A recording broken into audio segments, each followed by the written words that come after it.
Hello, this is Brian Castro, and I'm starting a new series that I call Better Chess Tactics. And in this series, it's going to be short videos, hopefully between 3 and 5 minutes each. And I'm going to be looking at a particular chess problem. And I'm picking problems that have a little bit of meat to them, meaning they're not one movers or something that should be fairly easy that doesn't require a lot of explanation. And in these problems, I'm going to show you how I would go about solving it or what you want to look for, and hopefully by working on these together, because I hope you do try to solve them yourself before listening to the solution. By working on them together, hopefully we'll be able to improve our chess tactics, our calculation, and visualization, and all those aspects that go along with solving these positions. By the way, all these problems are from actual games, so you'll have that benefit of being in a real game situation in these positions. So let's get started. And why don't you go ahead and pause the video and take maybe up to 5 minutes and see if you can figure out everything that's going on, the basic themes, and calculate specific variations and come up with the best move for white. Okay? I'll see you in a couple minutes. Welcome back. I hope you took some time to solve the problem, and let's take a look at what's going on here. First off, we see that there is, well, let's look at the material. First, black is up by 2 pawns. There's two minor pieces for each side, two rooks, and of course the kings. And so right now black is ahead in material. However, there's also a lot of tension on the board, meaning a lot of pieces are in contact with each other. For example, on f7, as well as on g6, the white bishop is hanging, so white's got to do something about that. The rook on c4 is currently hanging as well, so all of these pieces are out there. And in addition, both kings are somewhat open, so this would indicate that there probably is some tactics going on that we have to be very careful.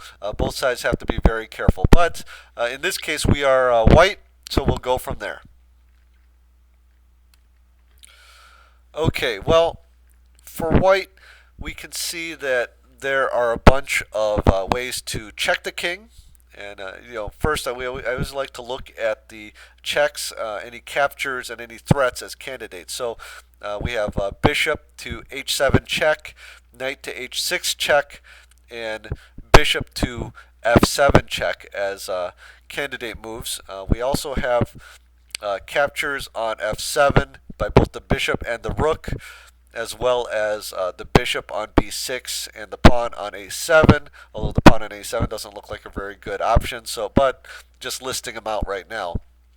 So we'll take a look at those first and see where that takes us. And the way I basically look at it is I try to find in these problems it's usually going to be resulting in either a checkmate or a significant win of material. And we'll take a look at the most forcing moves first, calculate through them, and see if we have anything that sticks. And of course, if we find a good move, we always want to see if there's a better move. But otherwise, that'll be the approach that we should take when we're doing our calculations. Let's start calculating some of these candidate moves. Let's take a look first at bishop to h7 check. And after king takes h7, we might have played this with the idea of playing knight to d6, which attacks the pinned bishop. However, black simply has rook to f4, which defends the bishop twice, and it is attacked twice, so it is safe. And here we can see that black is still up 2 pawns, so bishop to h7 doesn't seem to work out here. Going back to our original position, let's take a look at our next candidate, knight to h6 check. And here, black would respond with king to g7, and after a move like knight takes f7, and you could take with the knight or the bishop. So let's take a look at knight takes f7. The idea here is that if black were to play something like rook takes f7, then bishop takes f7 wins, and white would be up a rook. However, going back, after knight takes f7, black does not have to take back right away, and instead can play the intermediate move rook to c1 check, and after king to g2, the king can play something like king takes g6, and white gets one more pawn with knight takes e5 check, but then the king just moves, and black is still up a pawn. So let's go back. By the way, this intermediate check is very important. If black were just to take the bishop right away, then we have a basic tactic. Knight takes e5 check, and after the king moves, then white wins with knight takes c4. So rook to c1 check is a very important move and very instructive. So let's go back here.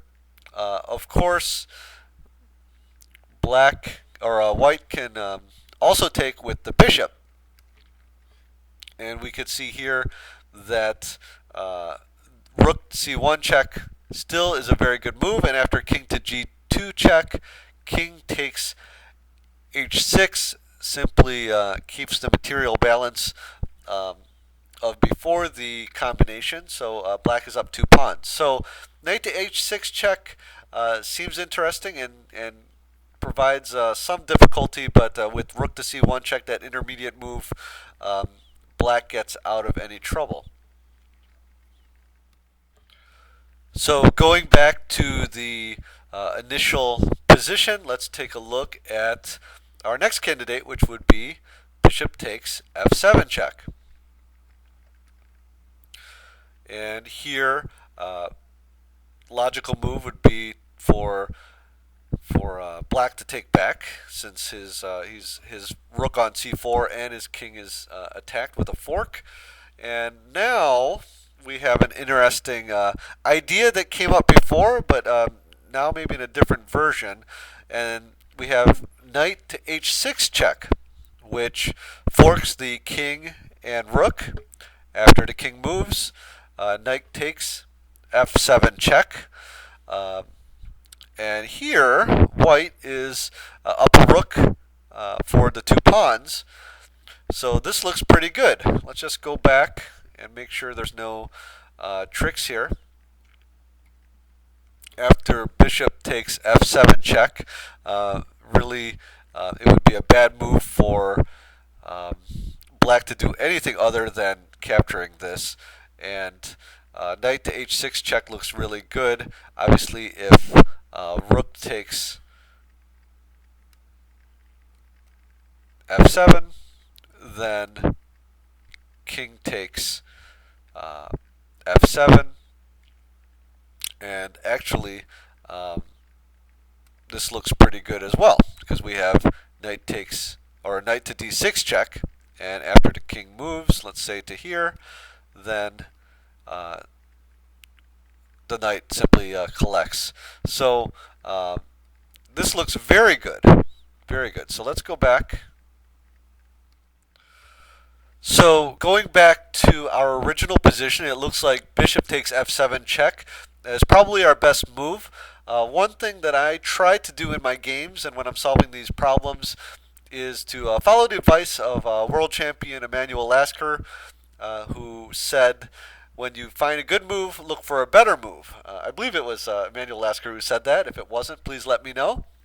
And so here, one other candidate that I looked at when I was trying to solve this problem initially was rook takes f7.